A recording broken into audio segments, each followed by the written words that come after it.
गौरी पुत्र गणेश भगवान जी की जय। बोलिए श्री सत्यनारायण भगवान जी की जय। प्रिय भक्तजनों, आज मार्गशीर्ष मास की पूर्णिमा है। कहते हैं आज के दिन आप जो भी दान करते हैं या भगवान श्री सत्यनारायण जी की कथा को सुनते हैं तो उसका फल 32 गुना मिलता है। इसलिए इस मार्गशीर्ष की पूर्णिमा को 32वीं पूर्णिमा भी कहा जाता है। आज के दिन श्री सत्यनारायण भगवान जी की कथा को सुनने से अनंत शुभ फलों की प्राप्ति होती है। मार्गशीर्ष पूर्णिमा के दिन श्री सत्यनारायण भगवान की कथा को सुनने से मनुष्यों के सभी पाप और संकट कट जाते हैं तथा समस्त मनोकामनाओं की पूर्ति होती है। तो आइए भगवान श्री लक्ष्मी नारायण जी, भगवान श्री राधा कृष्ण जी के चरणों का ध्यान करते हुए आज पूर्णिमा के दिन बड़ी श्रद्धा और प्रसन्नचित मन से श्री सत्यनारायण भगवान की कथा को सुनते हैं। भगवान श्री तुलसी शालिग्राम जी हम सभी की मनोकामनाओं को पूर्ण करें, किंतु एक बात का विशेष ध्यान रखिएगा कि इस कथा को पूरा अवश्य सुनिएगा और कमेंट में जय श्री राधा कृष्ण अवश्य लिखिएगा तथा अपने मित्रों को ये वीडियो शेयर अवश्य करिएगा। कहते हैं आधी अधूरी कथा को सुनने से पूर्ण फल प्राप्त नहीं होता है। बोलिए गौ माता की जय। सनातन धर्म से जुड़ा शायद ही कोई ऐसा व्यक्ति होगा जिसने श्री सत्यनारायण कथा का नाम ना सुना हो। इस कथा को सुनने का फल हजारों सालों तक किए गए यज्ञ के बराबर माना जाता है।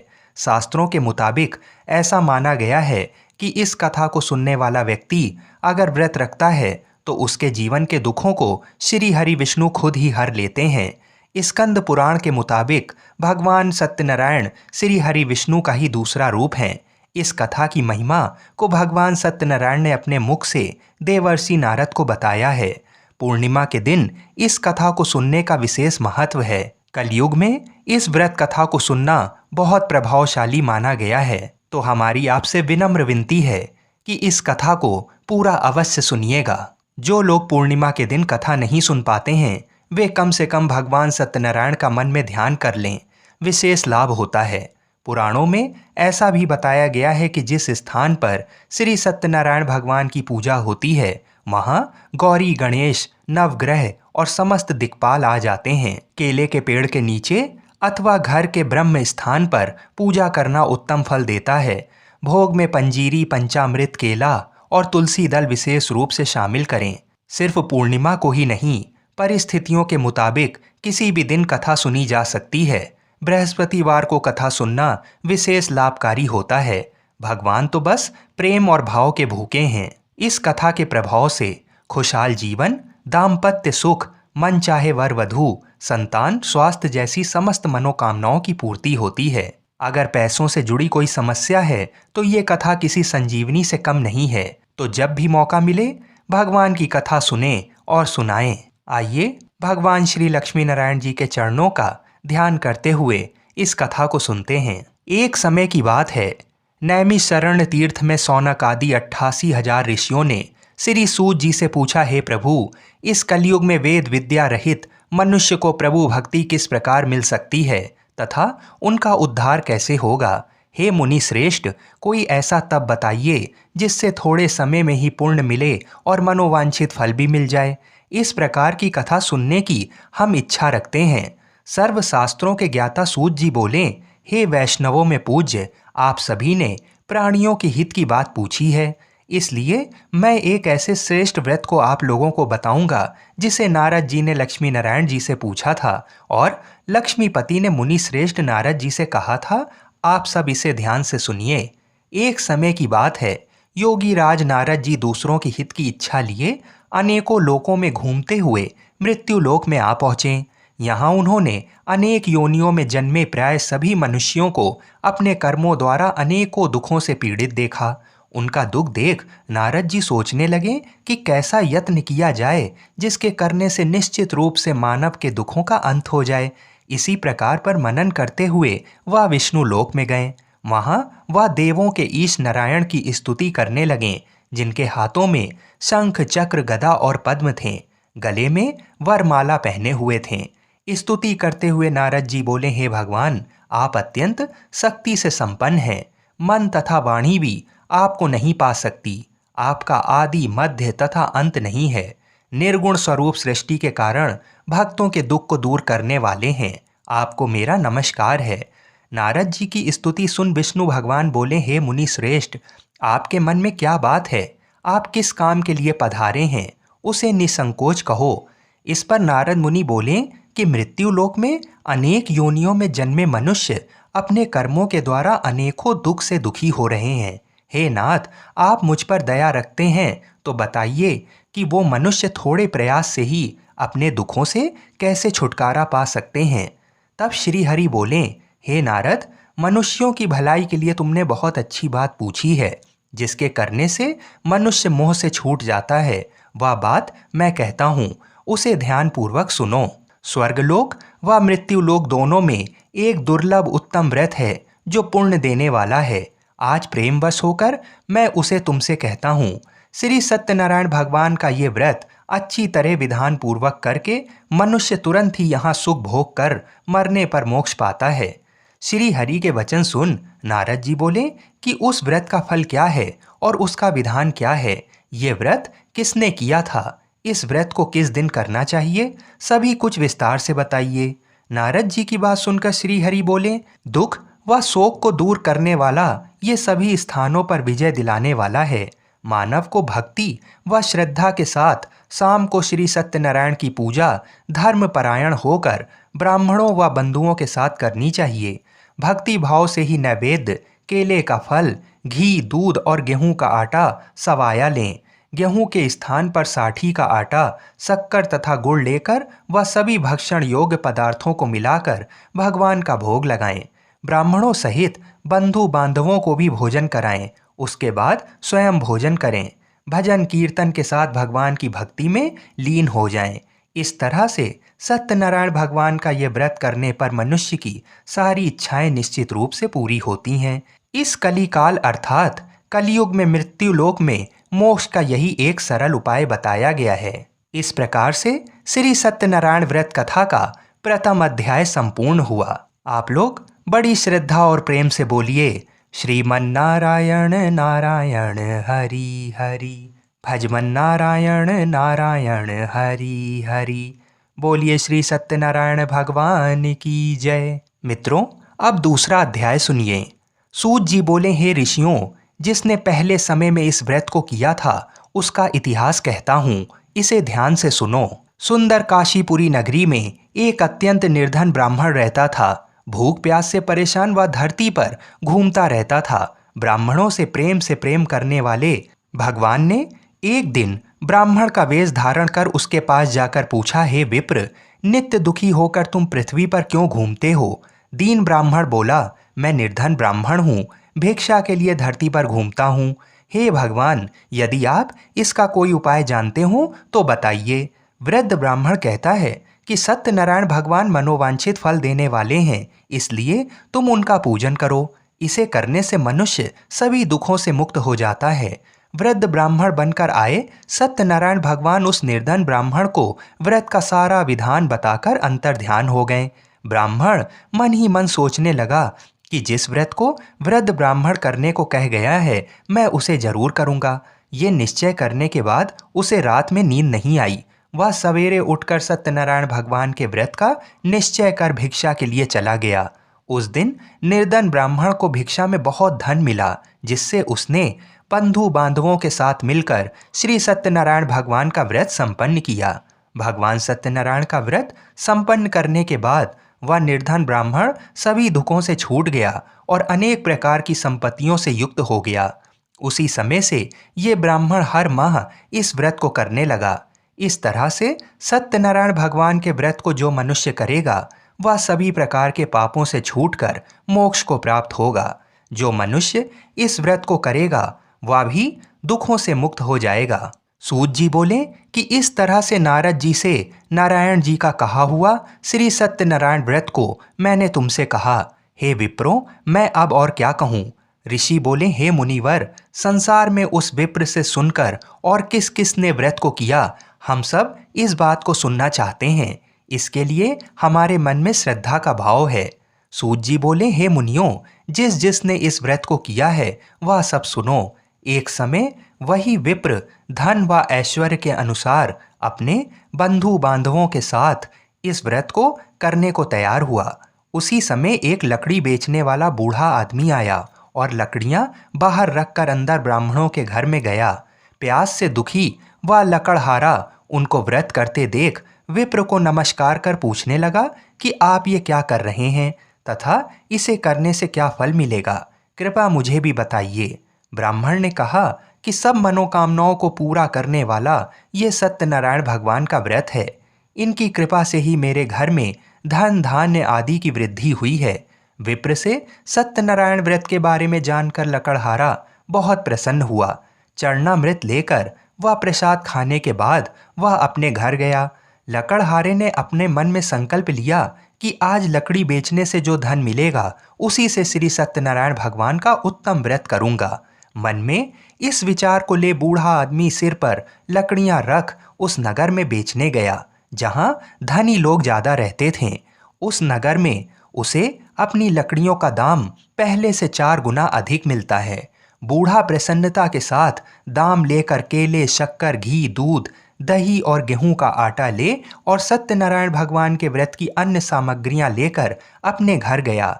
वहां उसने अपने बंधु बांधवों को बुलाकर विधि विधान से सत्यनारायण भगवान का पूजन और व्रत किया। इस व्रत के प्रभाव से वह बूढ़ा लकड़हारा धन पुत्र आदि से युक्त होकर संसार के समस्त सुख भोग कर अंतकाल में वैकुंठ धाम चला गया। इस प्रकार से श्री सत्यनारायण व्रत कथा का दूसरा अध्याय संपूर्ण हुआ। आप लोग बड़े श्रद्धा और प्रेम से बोलिए, श्रीमन नारायण नारायण हरि हरि, भजमन नारायण नारायण हरि हरि। बोलिए श्री सत्यनारायण भगवान की जय। मित्रों, अब श्री सत्यनारायण कथा का तीसरा अध्याय सुनिए। सूत जी बोले, हे श्रेष्ठ मुनियों, अब आगे की कथा कहता हूँ। पहले समय में उल्का मुख नाम का एक बुद्धिमान राजा था। वह सत्यवक्ता और जितेंद्रिय था।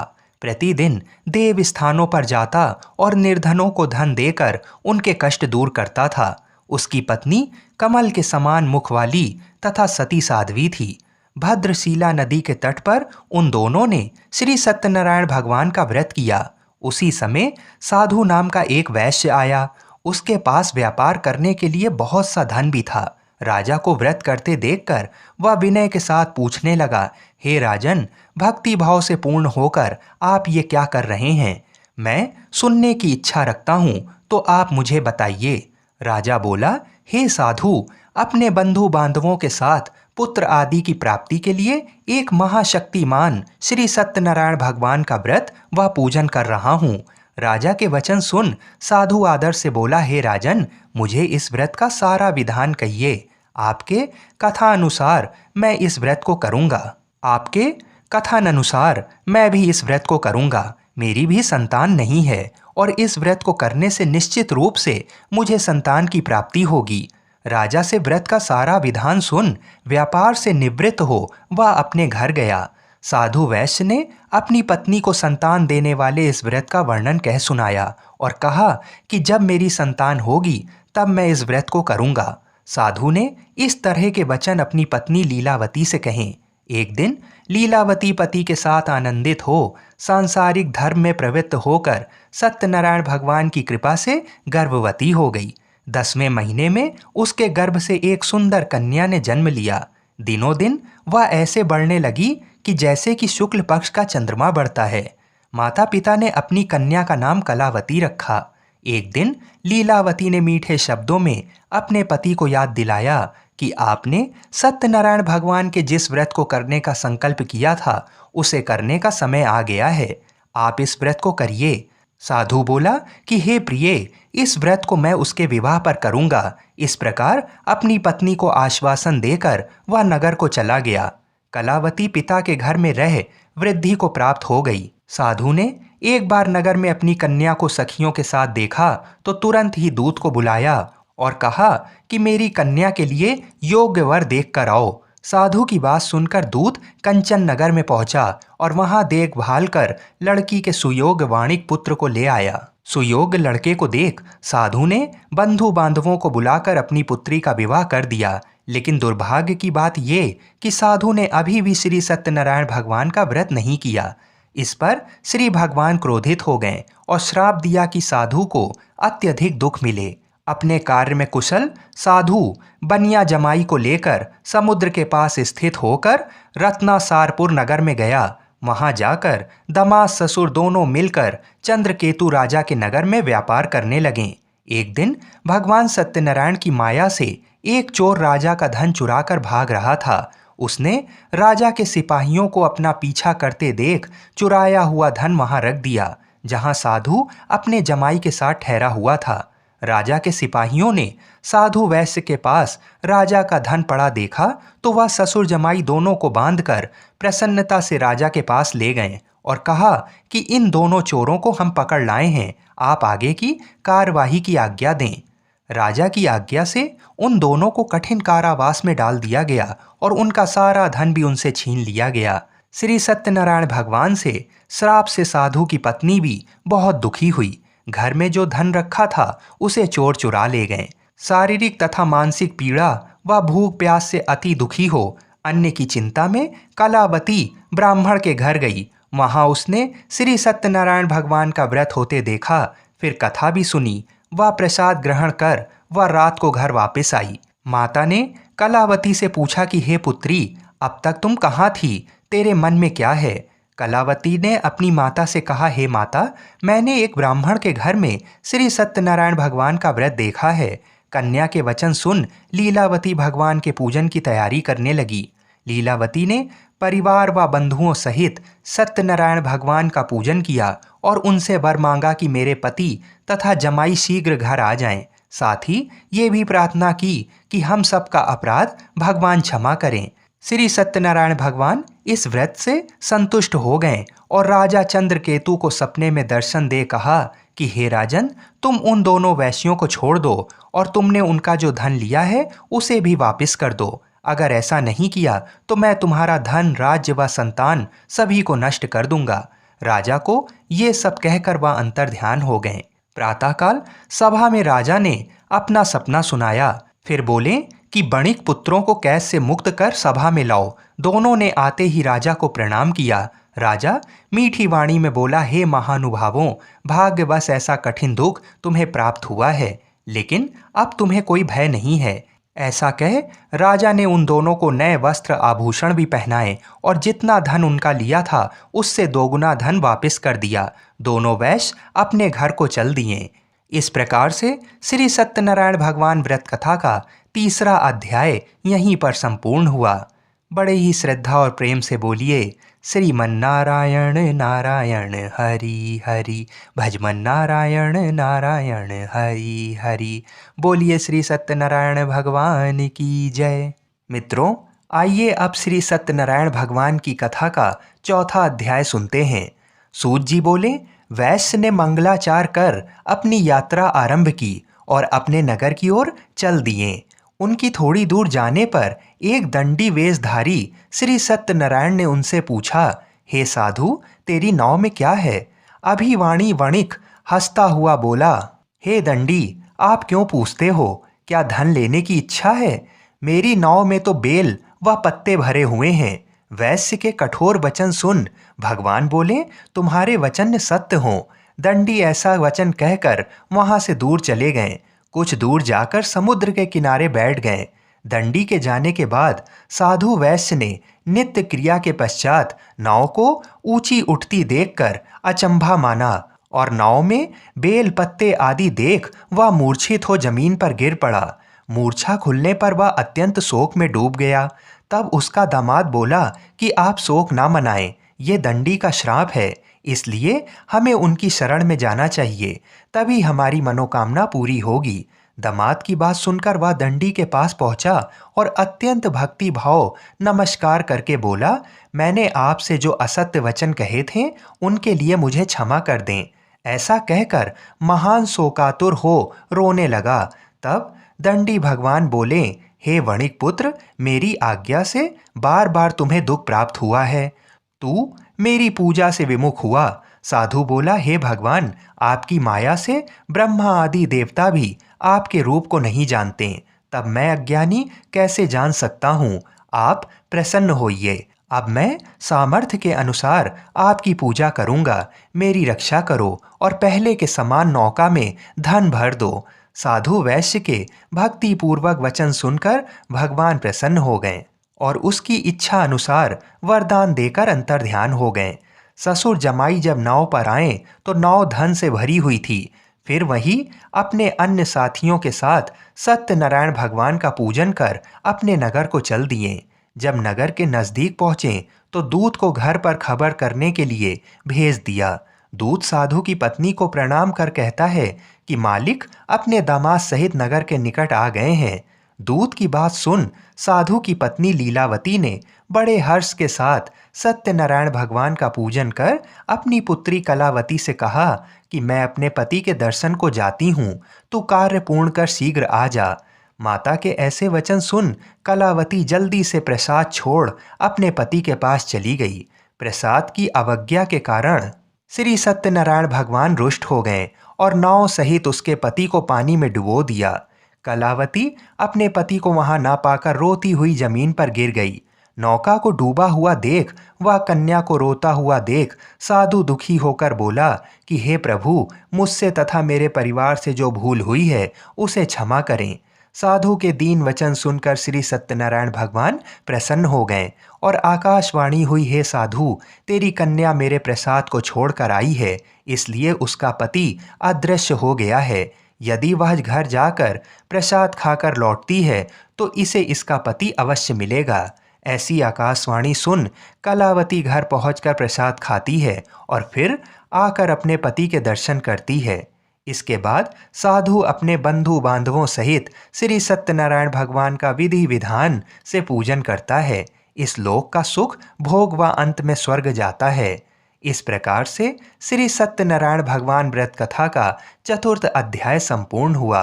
बड़े ही श्रद्धा और प्रेम से बोलिए, श्रीमन्नारायण नारायण हरि हरि, भजमन नारायण नारायण हरि हरि। बोलिए श्री सत्यनारायण भगवान की जय। आइए अब श्री सत्यनारायण भगवान की कथा का 5वां अध्याय सुनते हैं। सूत जी बोले, हे ऋषियों, मैं और भी एक कथा सुनाता हूँ, उसे भी ध्यानपूर्वक सुनो। प्रजापालन में लीन तुंगध्वज नाम का एक राजा था। उसने भी भगवान का प्रसाद त्याग कर बहुत ही दुख सहन किया। एक बार वन में जाकर वन्य पशुओं को मारकर वह बड़ के पेड़ के नीचे आया। वहां उसने ग्वालों को भक्ति भाव से अपने बंधुओं सहित सत्यनारायण भगवान का पूजन करते देखा। अभिमानवश राजा ने उन्हें देखकर भी पूजा स्थान में नहीं गया और ना ही उसने भगवान को नमस्कार किया।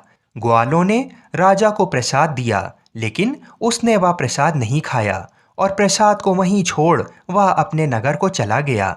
जब वह नगर में पहुंचा तो वहां सब कुछ तहस नहस हुआ पाया तो वह शीघ्र ही समझ गया कि ये सब भगवान ने ही किया है। वह दोबारा ग्वालों के पास पहुंचा और विधि पूर्वक पूजा करके प्रसाद खाया तो श्री सत्यनारायण भगवान की कृपा से सब कुछ पहले जैसा हो गया। दीर्घ काल तक सुख भोगने के बाद मरणोपरांत उसे स्वर्गलोक की प्राप्ति हुई। जो मनुष्य परम दुर्लभ इस व्रत को करेगा तो भगवान सत्यनारायण की अनुकंपा से उसे धन धान की प्राप्ति होगी। निर्धन धनी हो जाता है और भय मुक्त हो जीवन जीता है। संतानहीन मनुष्य को संतान सुख मिलता है और सारे मनोरथ पूर्ण होने पर मानव अंतकाल में बैकुंठ धाम को जाता है। सूत जी बोले, जिन्होंने पहले इस व्रत को किया है अब उनके दूसरे जन्म की कथा कहता हूँ। वृद्ध सतानंद ब्राह्मण ने सुदामा का जन्म लेकर मोक्ष की प्राप्ति की। लकड़हारे ने अगले जन्म में निषाद बनकर मोक्ष प्राप्त किया। उल्का मुख नाम का राजा दशरथ होकर वैकुंठ को गए। साधु नाम के वैश्य ने मोर ध्वज बनकर अपने पुत्र को आरे से चीर कर मोक्ष पाया। महाराज तुंगध्वज ने स्वयंभू होकर भगवान में भक्ति युक्त हो कर्म कर मोक्ष पाया। इस प्रकार से श्री सत्यनारायण व्रत कथा का 5वां अध्याय संपूर्ण हुआ। बड़े ही श्रद्धा और प्रेम से बोलिए, श्रीमन नारायण नारायण हरि हरि, भजमन नारायण नारायण हरि हरि।